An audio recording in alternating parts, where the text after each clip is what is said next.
Hey guys, what's up and welcome back to the channel. So today I'm going to be starting back on the CR Yeeter.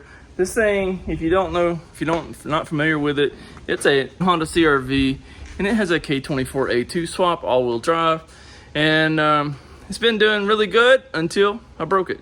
So I had an axle seal go out and I ran the transmission low on fluid back in January because it was about the time my dad passed away, and was going back and forth over to my like hometown and stuff, which is about an hour and a half away. And anyway, the axle seal went out. I ran it a little bit low on transmission fluid and fifth gear grenaded in it. So it's been down pretty much since January. I did put another gear set in it sometime between January and now. This is September.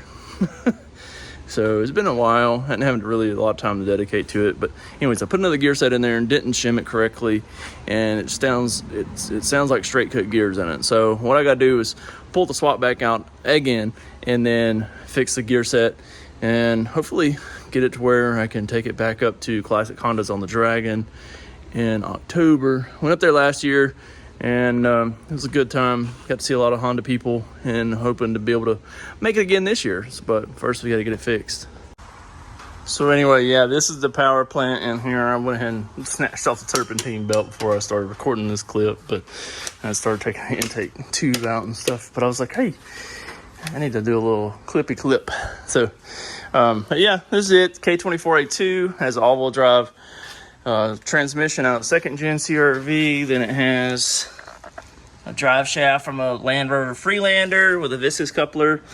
Has adapters for the drive shaft from Martin all-wheel drive adapters. His link is in the description if you're interested in some adapters to go from Freelander over to the CRV stuff. Same thing I use on the all-wheel drive coupe.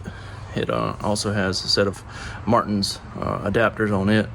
And yeah, right now I'm just gonna put on time lapse while I go ahead and start taking this mess out of this CRV. It's been a while. I've been probably a little rusty on it. I used to be pretty proficient at it. I'd taken it in and out enough that I knew the ins and outs and all that kind of stuff. But like I said, it's been a while, so hopefully I can still get it knocked out pretty quick.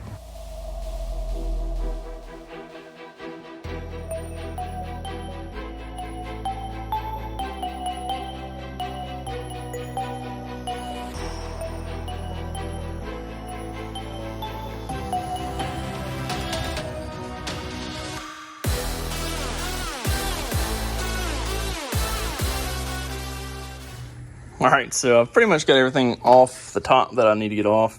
Got the AC compressor off. I just got it set up here so I didn't have to discharge the system. I got to disconnect the power steering. It's really the only thing left up here that I haven't disconnected, and I just didn't do that because I didn't want the fluid leaking down while I'm doing everything from the bottom. So now I just got to lift it up and do everything from the bottom, but I've got the heater lines off of it back here. Got the intake, the outer piece of the intake manifold off. Took the alternator off just for clearance so that I could slide it forward to make the T-bracket clear the subframe and stuff. Got all the wiring off of it. This ground's just sitting here. Shift cables are off. Clutch line is off. So I just take the slave cylinder completely off. Don't even open the system. Then I don't have to bleed that or anything. Just got all the main power wires here.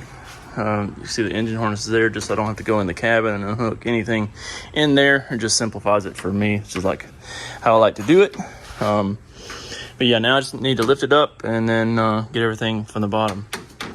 All right, so yeah, this is the Freelander drive shaft. One day I really need to take some time and redo this mounting system I have going on here because this is not a very good setup here. It's worked for a while. I mean, you can see how that one's like, I don't know if you can see it, but it's bent back.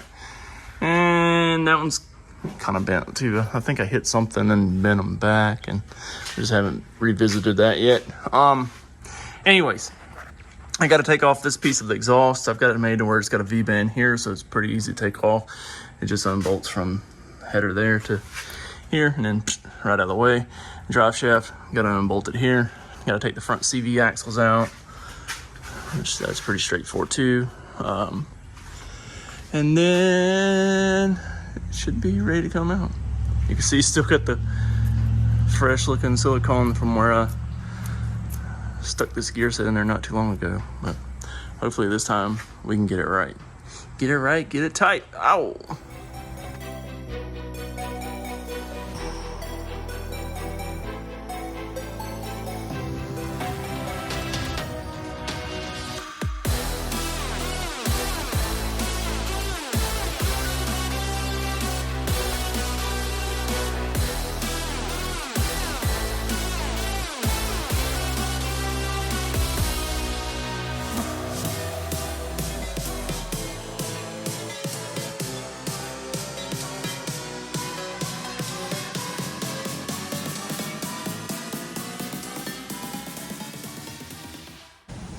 All right, so that's pretty much got it wrapped up here from the bottom. We got the CV axles out, we got the drive shaft out, we got the piece of the exhaust out, and that's all we had to do down here. I went ahead and took like the little dust shield here off, the support bracket, whatever it is.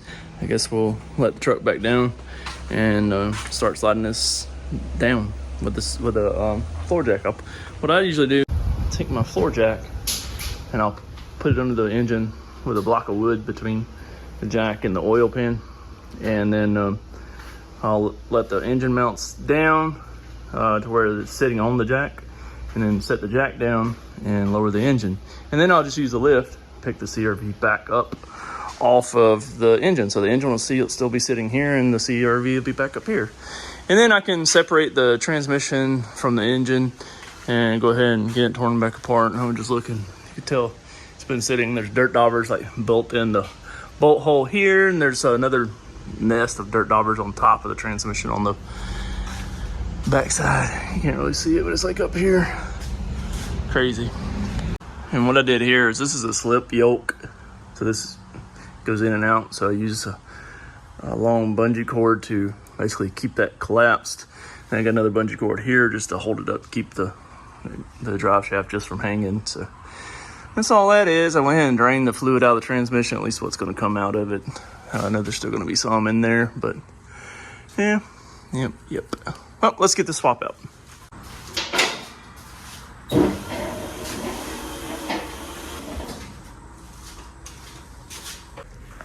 So there you can see I got the floor jack under it with a block of wood.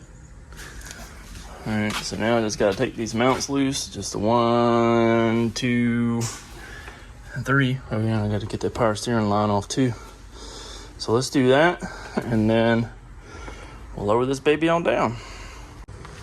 All right, now watch this. So it's pretty much just being supported by the jack at this point. It's still kind of on the T-bracket.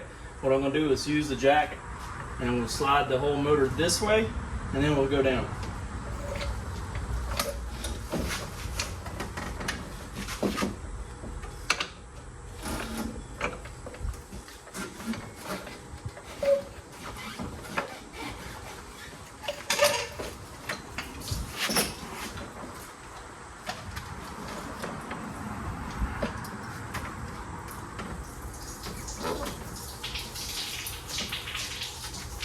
Making a good mess.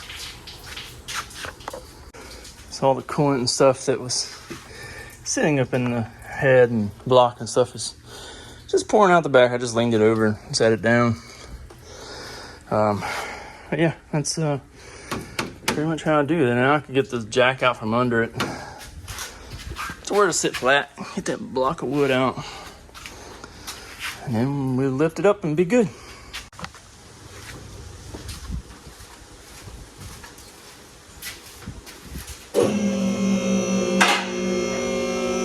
And just like that, you can see we got the engine out now, and the CRV is up here on the lift. And now we can separate the engine from the transmission and get to work on it. Hopefully, we can get the same back together here in the next week or so, and be moving forward with some more content and getting ready for the classic Hondas on the Dragon, which is, I want to say like the first weekend of October. So if you haven't checked it out yet, it's classic Hondas on the Dragon. And I believe this will be number 8. Hold on. Yeah, because I got the sticker. It's up there. It's a pink sticker up there. It's their classic Honda on the Dragon logo, and it says number 7. So that was last year, so this year would be number 8. So yeah, anyway, back to work, and hope to see you guys on the next video. Make sure you like, comment, subscribe, and we'll see you in the next one. Peace. Well, here's to hoping it goes well. First little trip I'm doing in the Yeeter, and I'm headed to my daughter's game. We're about 45 minutes away, so we'll see.